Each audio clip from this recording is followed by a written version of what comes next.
Nothing beats rock, huh? Welcome back. We're back. So start with the CU Buffaloes. Yeah. CU versus Baylor. It's an interesting one because I keep pointing to all the things that they do wrong, but they keep finding a way to win. So it's like, eventually, am I going to have to just give in and be like, all right, this is just how they do it? Because they're not improving on some things that I think they need to improve on, and maybe Baylor's better than we thought they were. Yeah. Maybe I kind of doubt it. Okay. I don't think Baylor is a good team. They sure look good. I'll tell you. Okay, so yeah, I got to go to the game, and it was epic. Oh yeah. Okay, the stadium is packed. Right. The energy in the crowd is awesome. Yeah. You know. It's not like the games back in the day where the student section was empty until the end of the first quarter, and then they were gone in the third quarter. Yeah, it's full. It's full of the entire game. Right. It's cool because they're on TV, so you can actually see all of that. Yeah. But yeah, they're full. Yeah. So that part of it stands out and was awesome. Yeah. The Buffs have some really good wide receivers. Oh, probably four of the best in the country. They really do. They almost have too many. Where Miller, number 4, who made the touchdown where he caught the ball, looked like maybe he was down. The guy trying to tackle him, right. He fought through that and went in and scored. Right. I remember that dude last year as a freshman making some awesome plays and everything, but having a hard time kind of cracking in there. They've got some receivers and they've got Shedeur, and Shedeur is a really good quarterback. Sometimes he's a little bit frustrating because you think there's times where it seems like he's holding the ball a little bit too long. Right. There's times where you think he's made up his mind, he's going to run with it, and you're like, dude, you gotta throw it, man. Right. But that line, when you're there and you see how bad that offensive line is, it is absolutely shocking to see what's going on with that. So there is no way to criticize Shedeur Sanders because of that. Oh no, I don't ever think. I've never thought it was his fault. I mean, he definitely does hold the ball a little bit too much, but the offensive line looks like they're so basic. Like there's no coaching. They're all highly recruited players, and there's always one guy that gets through untouched. And that's the thing too is one guy coming through is a good play for them, right? Because a lot of these plays you got 2 and 3 guys, and they're only rushing 4. So you've got 5 on 4, and one guy is coming through untouched. So Baylor was basically nickel and dime the entire way on defense, the entire game. The entire way. And you're just looking at going, man, they are basically daring you guys to run the ball to run it, and you guys are not going to be able to do it. They're not bringing a lot of guys, and they're still getting. Just think the possession before the last possession. Shedeur guys, they started at 25-yard line. Shedeur gets sacked twice. Right. They're punting from the end zone. The punter is basically as far back in the end zone as he can be. He's the end line. Yeah, and so I thought it was a safety. Yeah, so it just that offensive line, it's shocking to see it like live. We had really good seats. We were section 203, so we're kind of up in the horseshoe, but we're on the edge, sort of the eastern edge of it, and you can really see everything. You can see the plays developing, and to see that on that line, it's shocking to be like, I've never seen it that bad anywhere ever. So. That's a huge 4-man rush, and they get to the quarterback every single play. Yeah. They never roll the pocket, other than the final play. At the end of the game, Baylor made the mistake. They went prevent. They had 2 guys in the end zone and everything. They brought nothing, and it's just like, just play normal, and he'll have no chance to throw the ball to the end zone. Right, and they did. They loaded up hard to their left because that's where Travis Hunter was. Right. And then the other side where he rolled to, Shedeur Sanders rolled to, was wide open, but still it was a 3-man rush. 2 guys hit him as he was throwing the ball. And the other thing that stood out, not in a good way for the Buffs, was their coverage units. Oh yeah, the kickoff return for the touchdown. That ball was kicked, and you could just you could just see it. We got nobody on the entire left side of the Buff side, so it would be Baylor's right side. Absolutely nobody there. And their return guy, he just read it right. He just kind of came up the middle, made his one cut, and was just gone. I don't think there was a Buff within 5 yards of him the entire play. Right. It was terrible. And then there was a punt coverage that was just the same kind of garbage where you're like, what? You got nobody over there, you know?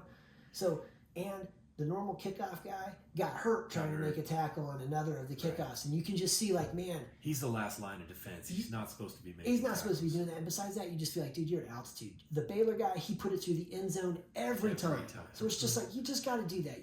That's what you need, man. So Mata, I don't know, maybe he'll be, that's the field goal kicker. He's actually quite good on kicking the field goals and everything. Right. He does fine there. So I don't know how he would do it for kickoffs. So maybe he'll be doing kickoffs. I don't know. I mean, Colorado's loaded with athletes. There's got to be somebody on the team who can put it in the end zone. Yeah. That's all we need. Like, forget even trying to cover that stuff. Just kick it through the end zone every time. The special teams expose another problem that they don't seem to tackle. Like, their form tackling, it's awful. Oh, right. Just trying to blast guys. They do. They try and knock guys out of their shoes all day long, and really wrap them up.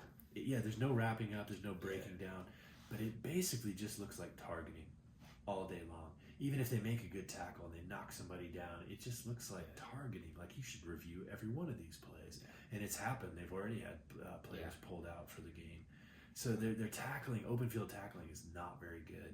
And you mix that with kicking the ball off to the 25-yard line, and it's a horrible combination.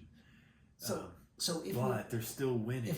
So on the positive side of it, Travis Hunter is just an absolute stud. Oh, he's on another He is awesome. He is awesome on offense. He is awesome on defense. For him to knock that ball out at the goal line and everything is just like, just absolutely awesome. Shedeur Sanders literally put his hat right on the ball. The ball was just exploded out of the running back's hands. Yeah. And like the Buffs almost made the mistake of trying to recover it, and then actually threw it out of bounds. I was like, that was smart. But he is so amazing. Yeah, so he is awesome. And Shedeur Sanders, to face the adversity that he's facing in the game and actually come through, like this guy, he's like you said, tough as nails, because I don't think I think the bulk of quarterbacks, almost all of them, there's no way they're going to be able to face that kind of pressure all game and actually think they have any chance. The ball away so nobody touches them. Yeah, to not just be mentally and physically destroyed to the point of just being like, there's just,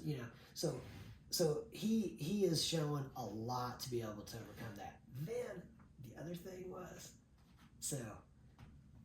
as a Buff fan, you got to say what it feels like is if it's a close call and it goes in the Buffs' favor, it's going to get reviewed. Right. If it's a close call and it goes in the other team's favor, it's not going to get reviewed. Right. That's how it feels to us. So, or if we do get one call that goes our way, we're going to pay for it with 5 or 6 in a row that don't. Yeah. Some makeup calls. Yeah. So the ball gets knocked out, goes to the end zone. They, no touchdown. The game's over. Fans, thousands of fans are pouring onto the field. Tens of thousands. Like that. Half the field was covered. You couldn't even see the grass. Yeah, so that's going on, and then all of a sudden the announcer, the game is not over. The play is under review.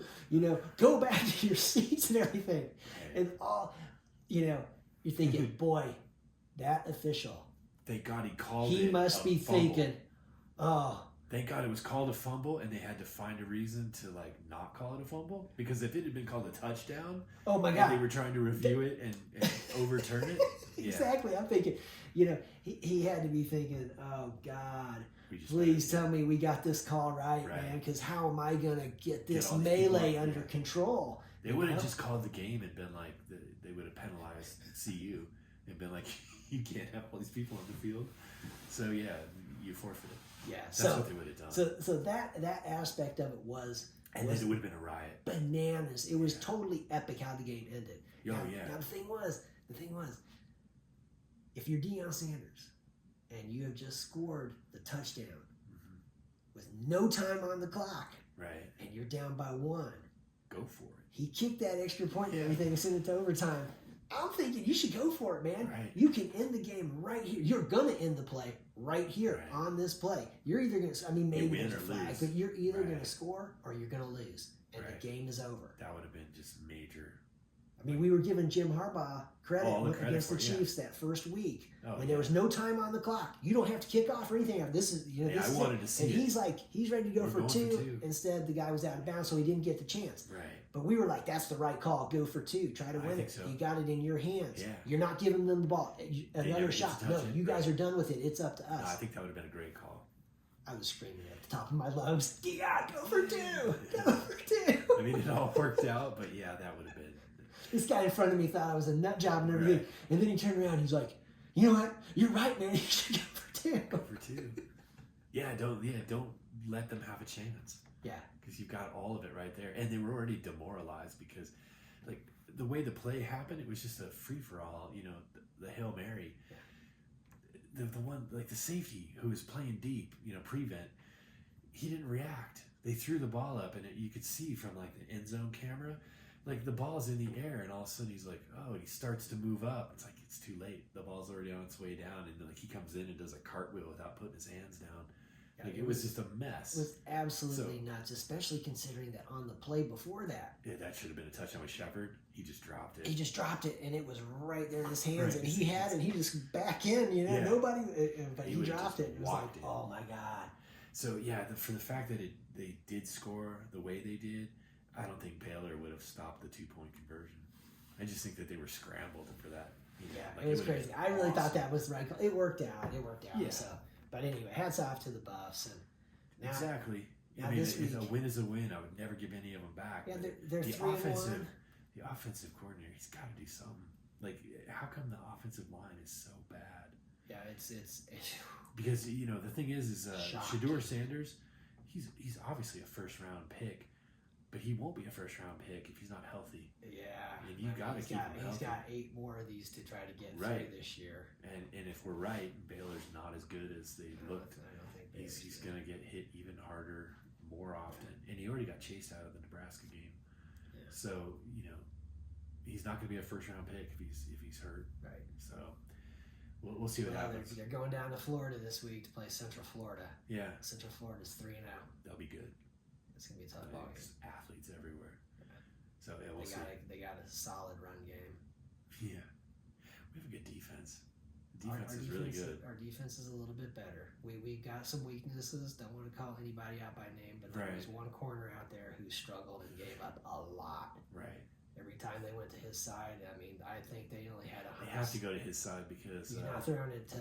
You're not throwing on the other side. Travis Hunter. Yeah, number 12 is going to stop. Yeah. So if that guy can elevate a little bit and everything, then it would be good because out of the 150 yards or so they had passing, it's like I think it was about it all went to one guy. 125 of it was on his guy. Right.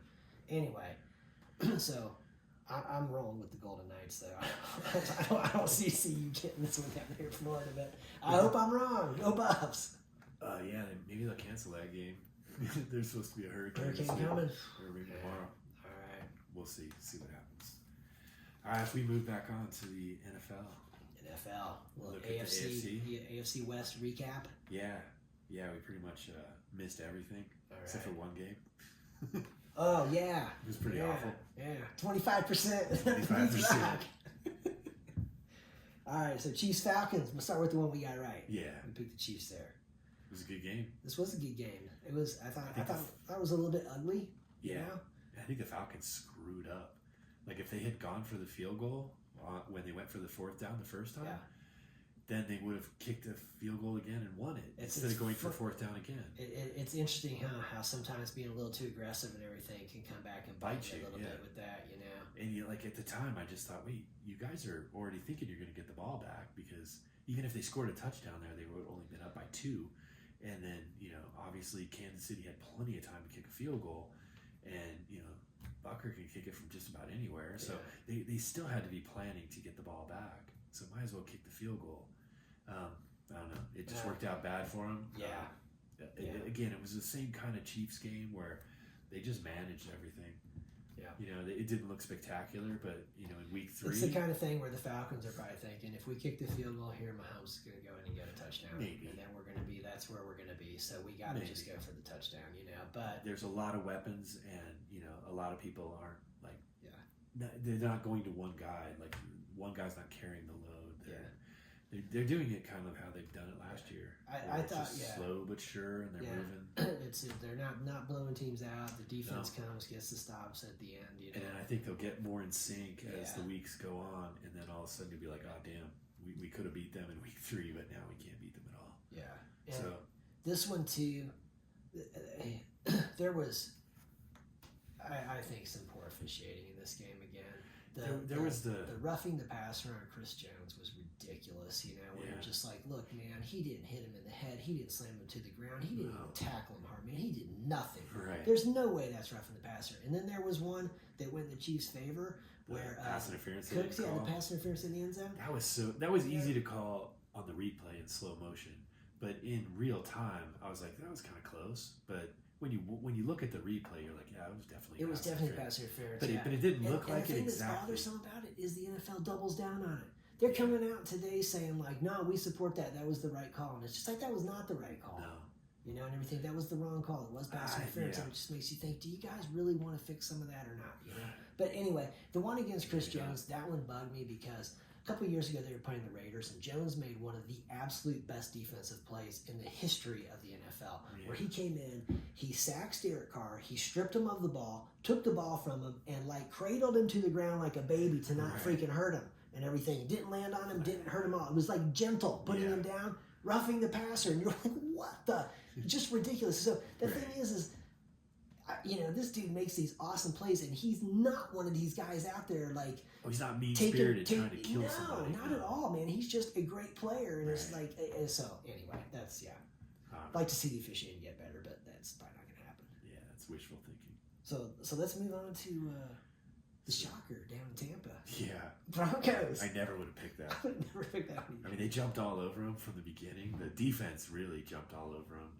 Mayfield just had no chance. He was running around. He got sacked. I forget how many times, but yeah, it was impressive. Yeah. I never would have picked it. Yeah. Nix looked pretty calm and collected. Didn't throw any really bad interceptions. I don't think he threw any interceptions, but bad passes. Like they looked good, and they got going early. And they looked good against a good team. Yeah. Tampa made the playoffs last year. The 2-0 start wasn't really a fluke. Like they're good. Maybe they overlooked to go into Tampa and do that. Maybe they overlooked Denver a little bit. I don't know, but this is gonna be an easy one. Yeah, but Denver got off to a quick start, and then I think Nix got comfortable, and then he was just able to play out and do what he does. Yeah, it looked good. I don't know if it's repeatable next week. The defense certainly is, but I don't want them to wear out the defense because they've had too much of the workload. That was an intriguing game because No, Sean Payton I think is a good coach and everything, and so if that is a little turning point kind of thing, right? Yeah, next week will be the interesting one to see. Like, can they follow it? Pick up where they left off. Yeah. But that was a good one. That was a strong performance by the Broncos and very unexpected. Very unexpected, and just as unexpected as the Raiders laying an egg. I mean, they went the week before they beat Baltimore on the road, and then the next week at home they should have killed the Panthers. It's like the reason coaches age in like dog years. Well, your team, like, we practiced, didn't we? I'm gonna have to apologize to Andy, the answer Dalton, because last week I said he wasn't the answer. Right. And he came in there, and that was shocking to see that. I definitely did not expect it. And you know what, the Raiders, I know they're talking right now a little bit, Gardner Minshew, should he be benched? The Raiders rushed for 55 yards in this game. And I remember I was telling you the week before against the Ravens, they rushed for 25 yards or something, and it's just like, that's more of the problem of that offense is that running game is really, really bad. Right. Josh Jacobs, that dude he was a stud. Now he's playing for the Packers, and it just seems like they just don't really have much going on in that area. So, still, it's okay. Shocking result. Yeah. Looks like Andy Dalton's probably gonna be the starter for the Panthers for a while, and we'll get to it later. But they're moving up out of that bottom spot. Yeah, definitely. Yeah, I mean, there was 9 teams with no wins, and 6 of those teams won this week. So they were one, and I expected them to be the last team to win a game. Yeah. But they stunned the Raiders. Tough. And then well, we'll see because there still are a few winless teams, but there's 3. Detroit Lions at 1-16 is. I think their record's safe. Is a little bit safer. Yeah. Yeah, the perfect season in reverse. That Carolina team the first 2 weeks looked like they were the strongest contender to break that record in a while. And thanks to the Raiders. Yeah. So it's all good. Yeah. The dude can sleep. That's right. He can sleep soundly. His record's okay. You got one big one out of the way. Right. He can breathe. Jacksonville might be pushing it. We'll see. But Tennessee. Yeah, who knows? I don't think the Bengals are going to be in that conversation much longer, but we'll see. No, I don't think so. And then you have, the Chargers. Steelers, Chargers. We missed that one too. We missed that one, but that's the only one that I felt like, Hebert was hurt, right? So, is it Hebert or Herbert? He's hurt, and they are super. They are not the same now. team. They have a bunch of guys injured. Yeah. So, with him out of the picture, the Steelers are a much better team. So that was just kind of a if he was in the picture, I think that the full strength, not injured, the Chargers were going to be way more competitive. But you take him out and everything falls apart. So the Chargers are in trouble for the next few weeks because they don't have somebody to take the spot. They've been weakened a lot. That James got suspended. Their safety for too many kind of violent hits and stuff. Yeah, so he's out, and then they have a bunch of guys hurt, and the Steelers' defense is it's good, really good. Yeah, they sacked him 5 times, and they held Dobbins, who'd been blowing it up over 130 yards rushing in both of the first 2 games. They held him to 44 yards, and they held the Chargers to 166 yards total offense. Yeah. If you'd have told me those stats ahead of time, I would have said the Chargers did that to the Steelers. Right. Based on, what we were talking about with Fields versus just a smash Herbert, thinking, kind of go that way, but... Yeah, and Fields looks like he's going to be their starter. I don't think Russell Wilson's going to get that job back. Yeah, only if he gets hurt, right? But Fields, it was kind of interesting. I saw one little article saying, did the Bears make a mistake by getting rid of Fields and drafting Caleb Williams, and I'm kind of thinking, yeah, but maybe not for the real reasons you guys think. I think so because I think they should have been focused on building their offensive line and defensive line, making those things solid, and be like, when you get rid of that quarterback, now you got to spend that pick on another quarterback and everything. Right. And so you didn't address your root problem. Yeah, it seemed to me like maybe go a little different. And with that first pick, maybe you can trade that first pick and pick up 2 first-round picks for that first pick. For the Bears, though, if Fields becomes their starter for a certain percentage of the season, then the Bears get a better draft pick. Their pick is better in that trade, so they're rooting for him to do well anyway. Right. But that was an interesting game. The Chargers. They're going to be in some trouble for a few weeks because he's going to be hurt for a while. Yeah, that's. I don't see them. They're going to get the Harbaugh plan is going to get derailed a little bit. We can take that right into the picks for this week. Yeah, picks for this week. Chiefs at Chargers. Yeah, that's the Chiefs all the way. I think the Chargers will make it interesting. They'll make it really difficult. Yeah, ugly game. I don't think they have the firepower to compete for 4 quarters. Yeah, I think ugly game. The Chargers are really banged up. Yeah. And Kareem Hunt is back. Yeah. He is active. He's gonna play. Yeah, they're in trouble. Because if he runs anything like he used to run, and what was the kid that came in, the rookie? Steele. He looked awesome. Yeah. So he played well. P. Ryan's good. P. Ryan's a good back also. Yeah. So they got some of that. I know they're and on that left tackle spot, Wanya Morris was the guy who came in and filled that spot and played that, and that left tackle situation looked a lot better. And the Chiefs defense, they're looking good. I think they're missing Willie Gay. I think they're missing L'Jarius Sneed a bit right now. They're not. I think the Chiefs offense is a little bit better than it was last year. The Chiefs defense is maybe a little bit worse than it was last year, but it kind of offsets. And it's early. It's early. They don't seem to peak like other teams peak in week 4 or 5. They just barely. Yeah, Andy Reid is realizing I want my guys. We're looking for January. He almost looks like the first half of the season is kind of a preseason. Just extension of preseason. Right. They all count, but he's not showing all his cards. And there's definitely weird plays. We want to see if you guys are able to run this. Well, yeah, and I think they run a play, and then they've got 4 or 5 wrinkles that come out of that play that you'll see like 5 weeks from now. Later, yeah. Yeah. We want to put this on film for you right. guys to think this is what's happening. This is what's happening. And then when we line up in this formation, you're all going to jump on the bait. Yeah. And, you know, we've got another play. Yeah. And I just think that's, watching him over the past few years, he's got that sort of thing where the Chiefs they get off to a slow start, but it's okay if you finish strong, and they've done it twice in a row. So we're both on the Chiefs in that one. Yeah, I think the Chiefs are going to win that one. We're thinking Broncos, Jets. Broncos, Jets. At Jets, right? Yeah, I think it'll be ugly, but I think the Jets are probably going to come away with that one. I kind of think so too, man. Watching Aaron Rodgers last week, he looked pretty dialed in. Tell you what, though, it would be a big win for the Broncos. Oh, it would be a huge win for them. If they go into New York, if they can, knock Rodgers around a little bit, right? Oh well, see, that's the thing, right? If the defense can put as much pressure on him as they put on Mayfield, maybe they do. They went down to Tampa and won. Yeah, so might as well go up to New York and win. Right, go for it. I'm still going to pick the Jets. But we're both on the Jets. Yeah, I'll pick the Jets, but I'd love to see them go up there and rough them up and come out with a win. This I think would be a huge win for the Broncos. If they won that one, then it would be like they're in it. Yeah, they're on the right track. So yeah, a nice little 10-9 win. That would be fun. Blocked extra point. Right, blocked extra point. Buffs over Notre Dame for the national championship. Right. Blocked extra point. Put a flag on the rocket. Yeah.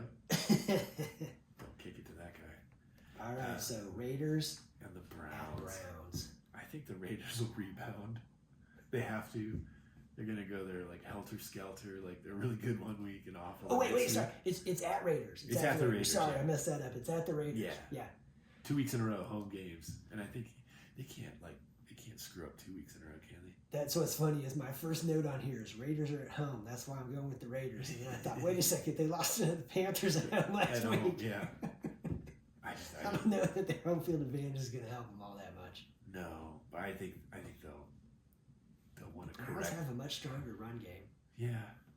I don't think the Browns are going to do it. Minshew versus Watson. Right. I'll take Minshew. All right. So we're both on the Raiders. Cautiously on the Raiders. Cautiously, yeah. It would be pretty demoralizing for them if they lose to 2 of the worst teams in the league back to back at home. But I wouldn't be upset by that. So I like watching the Raiders struggle. It's fun. Last week we said it. Remember, we were like, "Oh, there's no way the Panthers can win." But this would be kind of like the Raiders to lose this game. You know, everything, and then that happened. It's like, wow. Yeah. I didn't even watch the game. I just saw the score, and I was like, "You got to be kidding." kidding. I couldn't believe it. As Carolina was like scoring, I just thought, "Oh my God!" Andy Dalton heard me talking back on him. He's like, "Screw you guys! I'm nothing to be dropped." It's the entire team. Yeah, he's watching.